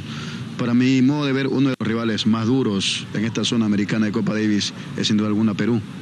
Creo que Perú va a ser muy difícil, es el rival que yo considero incluso más difícil que Chile. En caso de que ganemos, bueno, ellos tienen un compromiso difícil con Canadá primero, pero Canadá-Perú son muy difíciles. Los dos partidos primero que tenemos que salir a jugar afuera, lo cual va a ser una ventaja para cualquiera de los dos equipos. Pero el potencial que tiene Perú en estos momentos es muy grande. Tiene dos jugadores uno de 19 años y otro de 21 años, que como es el caso de Jaime Isa y Carlos de Laura, que juegan muy bien, y más eso el apoyo y la experiencia que pone Pablo Arraya, que es un jugador que juega bastante bien, sobre todo en partidos de importancia como en la Copa Davis. Va a ser un equipo muy difícil de ganar. Vaya novedad y vaya mala novedad que nos llega de Guayaquil. Yo estimo que no está enterado Gildemeister, porque incluso se está preparando para ir a Key Biscayne, en Florida, a jugar su primer campeonato de dobles con Andrés Gómez. Si ustedes escucharon que Andrés Gómez dice que él va a retasear su presentación este año en los dobles porque ya consiguió lo que quería, que era ser considerado integrante de la mejor pareja del mundo. A lo mejor esto se arregla a futuro, pero es mala noticia para nuestro tenis y para Gildemeister. Ahora noticias deportivas nacionales. Como siempre las prepara Juan Rol y las lee Eduardo Cruz Johnson. Los equipos de buena campaña mantienen sus excelentes rendimientos en la última fecha del Torneo Nacional Juvenil de Fútbol, disputado en ciudades de la 10ª región. Illapel propinó 5-0, la tercera goleada consecutiva a Coyhaique. Antofagasta derrotó 4-3 a Ancud. La Cisterna empató 1-1 con Algarrobo. Graneros 2-1 con Nueva Imperial y la Unión 5-1 a Teno. Payaco, por otra parte, derrotó a Punta Arenas al vencerla 5-2. El campeón sudamericano y argentino Concepción de la ciudad de San Juan ganó el torneo 18 horas de hockey. Derrotó en la final por 4-1 a Tomás Vargas. Tercero finalizó Instituto Miguel León Prado y se impuso 8-2 a San Agustín. 4 cuadros chilenos y 2 argentinos se enfrentaron en forma ininterrumpida desde las 6 de la tarde del sábado y hasta las 17 horas del domingo. El equipo argentino Amigos de Miguel Setiens ganó por segundo año consecutivo el 7-a-Side de rugby internacional en Reñaca. En la final ganó 16-8 a los Tilos, también de Argentina. En tercer lugar, otro elenco trasandino, Conejos, se impuso 18-4 a Valparaíso Sporting. Amplio dominio de los visitantes en torneo de gran calidad. Universidad Católica se mantiene como líder del torneo campeón y del Domani. Ganó en su último partido a Sirio de Osorno por 70-40. Andes Talleres de Mendoza, Argentina, es el otro puntero. Derrotó ajustadamente a Estadio Italiano 49-45. También Universidad de Chile venció a Punta Arenas 74-52. Universidad de Chile ganó 10-2 a Providencia en la final del torneo metropolitano de waterpolo de menores. Estadio Italiano venció a Las Condes en la definición por el cuarto puesto. El certamen incorporó a los cuadros inferiores de los 4 equipos más importantes del polo acuático de Santiago como forma de estimularlos a seguir en esa disciplina. El chileno Joaquín Oyarzún viajó a Europa al circuito de kilómetro lanzado, intentando batir su propio récord sudamericano y superar los 200 kilómetros por hora. Su marca es de 184,99 kilómetros por hora. Oyarzún es 12º en la Copa de Francia entre 250 competidores y quedó en el lugar 42 del último campeonato mundial. El jinete Alfredo Sone de Universidad Católica montando a Trumao se adjudicó el Gran Premio Ecuestre de la ciudad de Quillota. En la prueba de primera categoría disputada en el concurso hípico oficial de esta localidad, triunfó Rodolfo Hinrich en Anicahue. Álvaro Arriagada en Temujín ganó en segunda y tercera categoría. Por equipos, triunfo para cuarteto de Escuela de Carabineros. Omar Aguilar ganó la maratón 70 años del diario La Nación, corrida sobre 20 kilómetros en calles de Santiago. Empleó 1 hora, 2 minutos y 24 segundos trabajando en equipo con su hermano Ángel, que finalizó un segundo tras él. En damas, triunfo para Genoveva Caro en los 9 kilómetros. En juveniles ganó Pablo Meneses de San Antonio. Roberto Muñoz de Pils en el Cristal ganó la prueba doble Las Chilcas sobre 135 kilómetros. El vencedor hizo un tiempo de 3 horas 37 minutos para un promedio de velocidad de 37 kilómetros a la hora. En la carrera disputada en la Ruta 5 Norte, segundo fue Manuel Aravena de Compañía de Teléfonos, tercero Agustín Herreras de la misma escudería. El Yate Meular tercero ganó la regata Off Valparaíso, conquistó el liderato en el primero de los 3 días de competencia en dura pugna con el Fantasma tercero.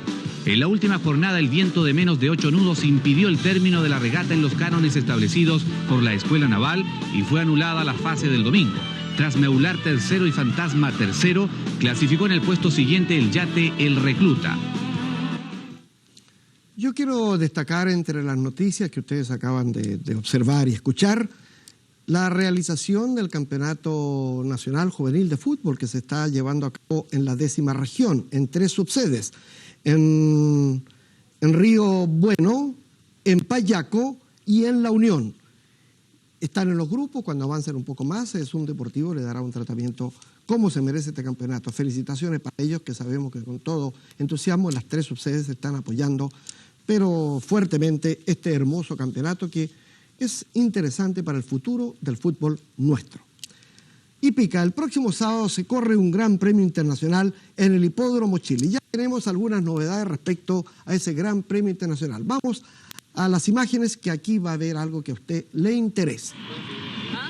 Y lo que a usted le interesa está en pantalla, porque hoy al mediodía llegaron los 2 primeros participantes extranjeros que van a estar en la disputa del Gran Premio Internacional del próximo sábado en el Hipódromo Chile. Son Texfina y Radiator, 2 caballitos peruanos que van a intervenir junto a otros chilenos, argentinos, brasileños, peruanos y tal vez también algún uruguayo. Así es que ya empieza a moverse todo el ambiente para lo que va a ser este gran premio del próximo sábado. Interesante, importante y que tiene un respaldo de público masivo, como ya lo apreciamos en la temporada pasada. Y ahora vamos a lo que es la carrera propiamente tal, no esta carrera porque no soy adivino y va a ser el próximo sábado. Lo que fue el clásico Calera de Tango el día sábado en el Hipódromo Chile. 1 milla, 1.600 metros y algunas chauchas más. Sergio Vázquez se lució. Murano fue el conducido por Sergio Vázquez que ganó el clásico. Aquí está esa gran carrera. En la primera ubicación, Ken, seguido de Murano a cuerpo y medio, tercero Sembradero por fuera, cuarto Cardalero, último Nicolino. Ken en cuerpo y medio, segundo Murano, tercero Sembradero a un cuerpo, cuarto Cardalero a medio, último Nicolino a 3. En los 1200, Ken un cuerpo, segundo Murano, tercero un cuerpo Cardalero, cuarto Sembradero a 1, último Nicolino a 2 cuerpos, Ken medio cuerpo, segundo Murano, tercero Cardalero, cuarto Sembradero, último Nicolino, Ken un cuerpo, segundo Murano, tercero Cardalero a 4, cuarto Sembradero a un cuerpo, último Nicolino, quien mantiene un cuerpo de ventaja sobre Murano, tercero Cardalero a 4, cuarto Sembradero a 1, último Nicolino, quien por los palos medio cuerpo Pescuezo en la última curva sobre Murano, tercero Cardalero, cuarto Sembradero a Pescuezo, último Nicolino a 2, entran a tierra derecha, Murano pasa al primer lugar, segundo queda quien a Pescuezo, tercero Cardalero, cuarto Sembradero, último Nicolino. Murano por el centro en la delantera, seguido de quien por los palos que reacciona en los últimos 200, quien alcanzando Murano en la primera ubicación, seguido de...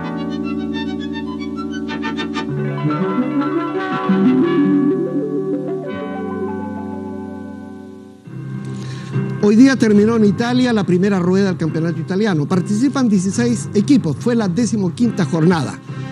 Quien sale al tope de la tabla al cabo de la primera rueda se le ha dado en llamar en Italia y en Europa en general, en los diferentes campeonatos, el título de campeón de invierno. Y Napoli resultó campeón de invierno. ¿Por qué? Porque al comenzar esta jornada, que fue la última, el equipo de Nápoles estaba igualado con el Inter en la primera posición, pero el Inter jugó con el Verona, que viene atropellando muy firme, ganó espectacularmente el Verona, y la victoria del Verona sobre el Inter postergó al Inter y dejó solito al Nápoles, que ganó al tope de la tabla y por eso su título de campeón de invierno. Veamos los goles de la victoria del Verona sobre Inter de Milán. La cuenta fue inaugurada en el minuto 31 del primer tiempo. Alessandro Altobelli para el Internazionale de Milán, el 1-0. El italiano lograba su gol número 9 en el presente torneo de su país y se instalaba en el primer lugar de la tabla de goleadores. Solo 4 minutos después, una coordinada ofensiva del Verona permitió emparejar el marcador. El tanto fue del danés Preben Elgjaer, gran figura del Mundial 1986 en México. En lo que restaba del partido, amplio dominio del Verona bajo gélida temperatura. Ese equipo tiene 18 puntos y está cuarto en la clasificación italiana. El Inter lo aventaja con sus 20 unidades. Líder del campeonato 1986-1987 es el Napoli con 22 puntos. Otra de las tantas jugadas de peligro que favoreció al Verona a lo largo de los 90 minutos de juego. Y en el minuto 42 del segundo tiempo, otro de los tantos avances del Verona.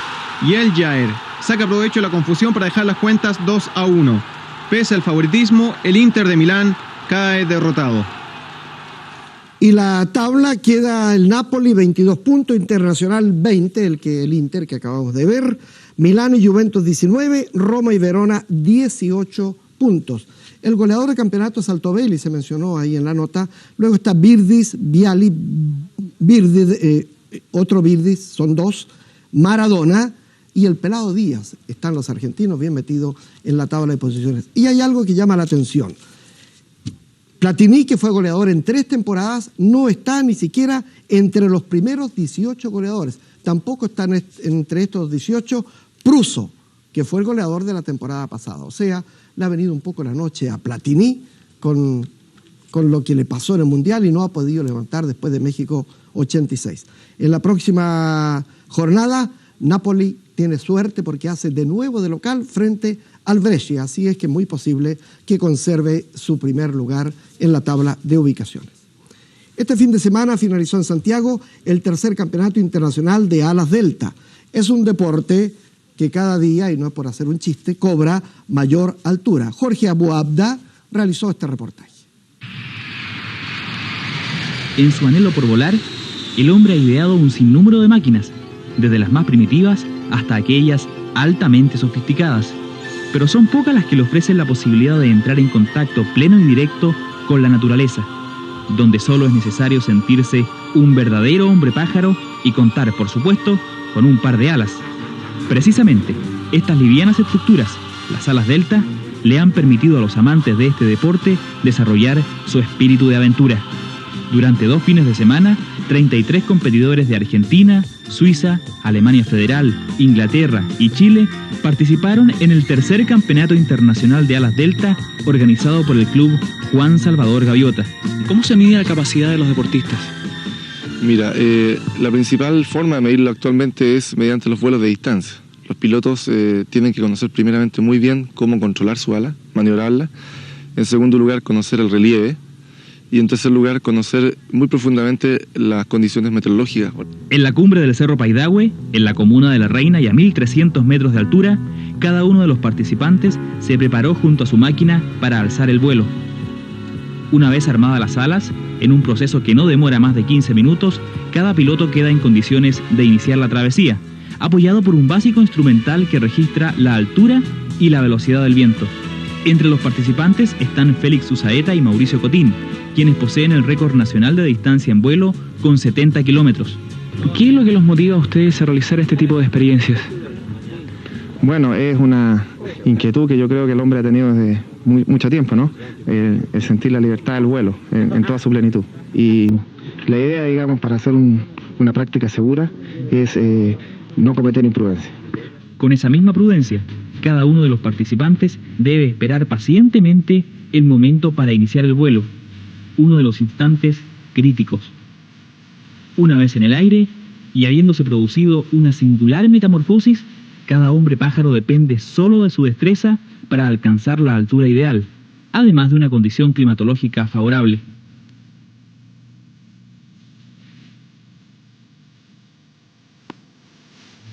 Después de volar durante poco más de 2 horas, a una altitud promedio de 2.500 metros y a una temperatura cercana a los 0 grados, llega el momento del aterrizaje. Tras 30 kilómetros de recorrido, la meta estuvo ubicada en San José de Maipo, previo sobrevuelo por el pilón Las Vizcachas. La llegada se constituye en otro de los momentos críticos. Ya en tierra, cada hombre pájaro se deshace de sus alas, a la espera de una nueva oportunidad para transformarse y volver a entrar en contacto con la naturaleza que lo llama a la aventura.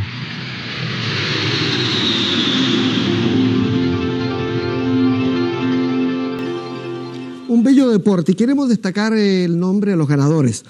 Brigitte Leisinger, que es la relacionadora pública del Club Juan Salvador Gaviota, que organizó este tercer campeonato, nos hizo llegar los nombres de los vencedores en la categoría A y B. En la categoría A, primero Jason Pryor, 6 horas 7 segundos, es inglés. Segundo, Mauricio Cotín. Tercero, Augusto Olivares. En la categoría B, primero fue Cristian Cid. Segundo, Carlos Barrientos. Y tercero, César Herrera.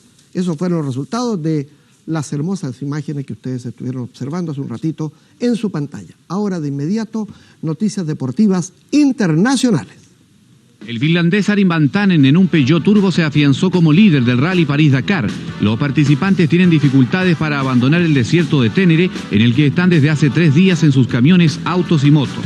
Cerca de 30 aviones sobrevuelan el desierto en Níger en busca de los extraviados o inmovilizados por averías. Al iniciarse el descanso dominical, solo una treintena de motos y una quincena de autos había aparecido en la meta de la etapa y se esperaba un centenar de competidores. 25 paracaidistas realizaron una exhibición en Gerona, Italia, formando en caída libre el símbolo olímpico de los 5 anillos.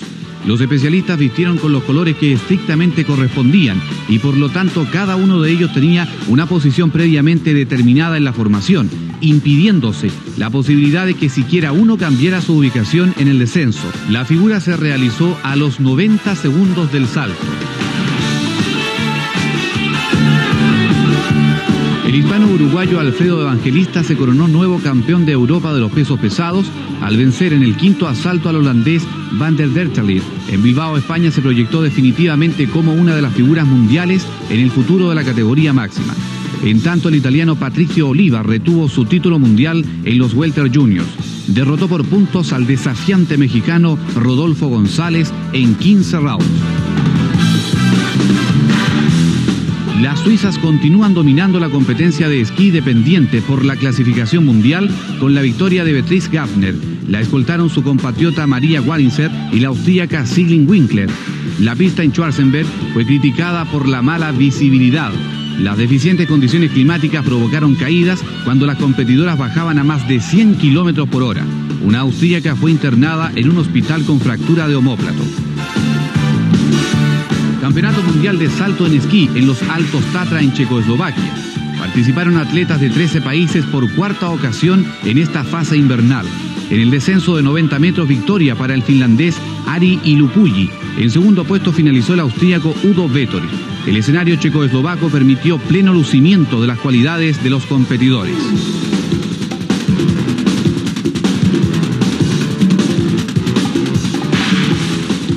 Las condiciones climáticas en Estados Unidos son un poco mejores que las europeas. El torneo norteamericano de deslizadores, denominado Bob's Leagues, se efectúa en el recinto de Lake Place en Nevada. El Bob para 2 es el que ha tenido más éxito, pues estos han logrado acercarse en varias oportunidades al récord mundial de 195 kilómetros por hora, vigente desde el invierno pasado. Guerra fratricida entre los australianos en la Copa América. El yate Australia 4 se impuso al Kookaburra 3 con un margen de escasos 24 segundos. Ambos clasificaron para la final de Defensores de Copa América, que se realizará a contar del miércoles. Y el ganador de la Copa de Defensores se medirá con el vencedor de la Copa de Aspirantes en 7 regatas que se iniciarán el 31 de enero. Será entonces cuando los norteamericanos redoblarán esfuerzos para evitar que el tradicional trofeo permanezca fuera de su país en 1987. Exhibición de físico-culturistas en Roma. Esta disciplina solo era ocupación de ciertas élites hace unos años, pero la difusión de la gimnasia ha hecho que sus cultores aumenten constantemente. En Europa, los italianos y españoles se distinguen por tener la mayor cantidad de físico-culturistas y también la mayor conquista de títulos en estos eventos. Hoy en día las mujeres están a la par de los hombres en materia de desarrollo muscular. Cada vez más, los interesados en incorporarse a esta práctica comienzan a muy temprana edad. Existe en la actualidad una serie de torneos físico-culturistas para menores de 16 años. Campeonato de saltos ornamentales en Austin, Texas, Estados Unidos. El campeón olímpico Greg Louganis no tuvo rivales en el trampolín de 10 metros. Sus contendores universitarios realizaron evoluciones consideradas formidables por los analistas, que han visto un espectacular desarrollo de la disciplina en los últimos años en la nación norteamericana. Pronostican que dentro de algunos años Estados Unidos no tendrá más rivales que los soviéticos en estas competencias, pues el progreso de europeos y australianos es inferior al de los estadounidenses. En Ámsterdam, Holanda, se desarrolló la Copa Europea de Karate. Espectacular debut de las mujeres en categorías de tercer y cuarto dan por primera vez en este torneo. A la vez, el británico John McGrath fue la gran revelación en el evento, que contó con la participación de los mejores exponentes europeos. Se observó un estilo bastante más agresivo que en los certámenes anteriores, en donde parecía predominar un poco más la técnica y la marcación de cada golpe.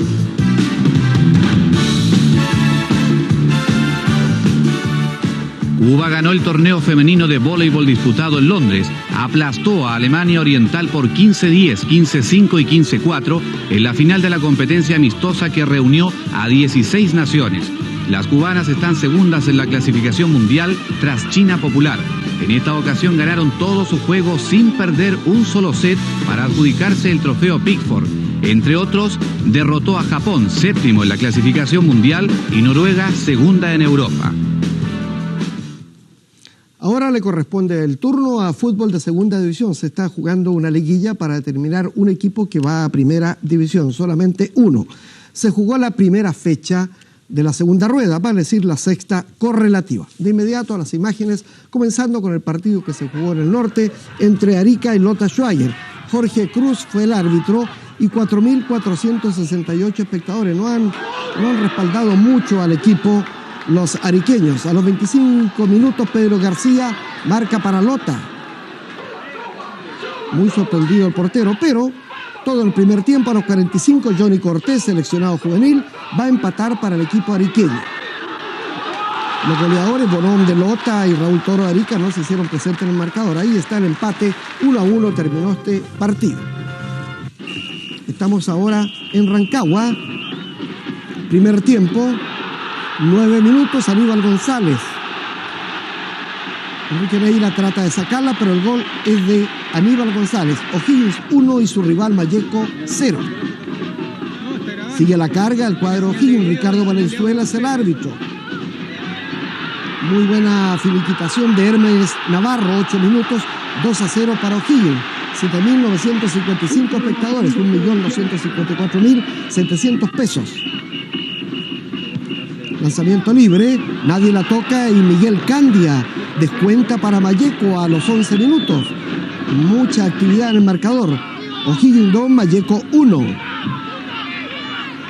Pero sigue el equipo celeste a la carga y Aníbal González pone el 3-1. Todo en el primer periodo.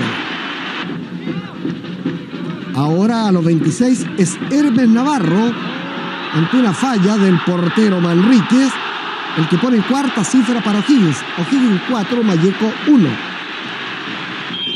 Pero otra vez está Miguel Candia para un tiro libre. Y otra vez Miguel Candia consigue ahí derrotar la valla de Enrique Noff. 4-2, así termina el primer tiempo. 4 para O'Higgins, 2 para Malleco. Estamos en el segundo periodo. Y se cobra gol. Otro tiro libre. Otra vez Miguel Candia. A los 11 minutos pone el 4-3. Protesta Enrique Nog, van sobre el guardalíneas, que fue el que determinó, caramba muchachos, pórtense bien, pero la inquietud se amaina porque Mau hizo 3 lapidarios, 6 para O'Higgins, 3 para el equipo de Malleco. Buena victoria.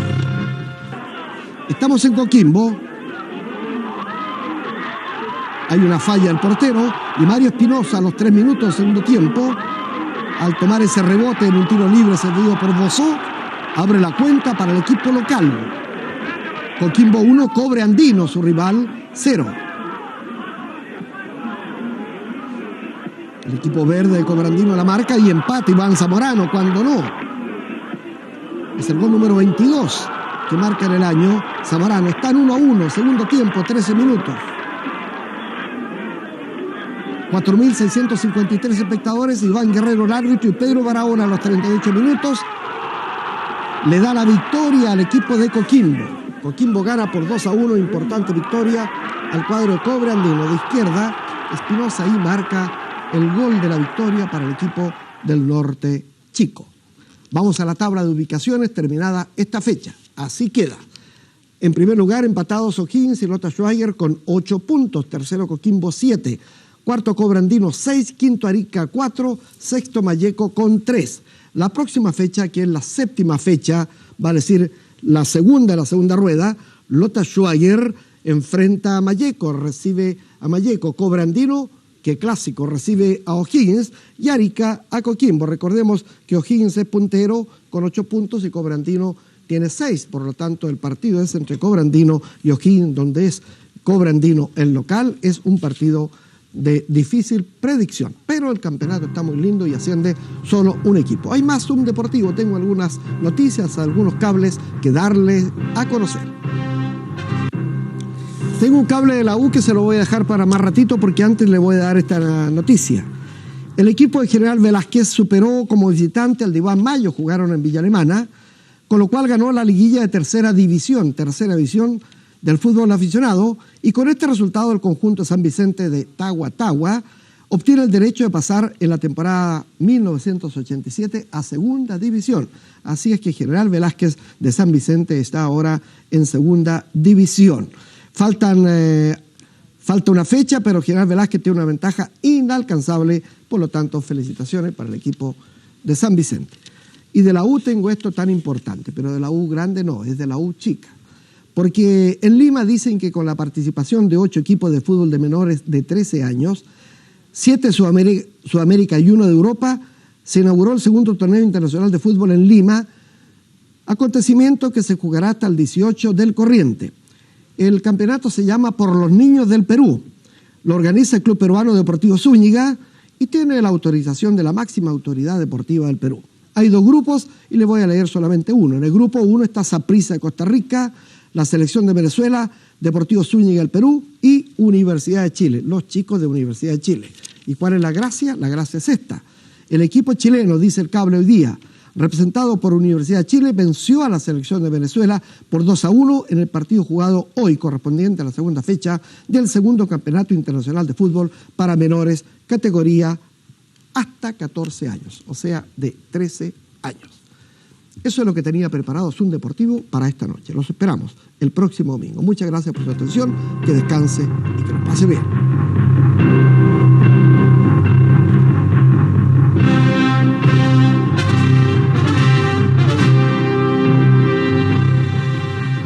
Televisión Nacional de Chile presentó Zoom Deportivo.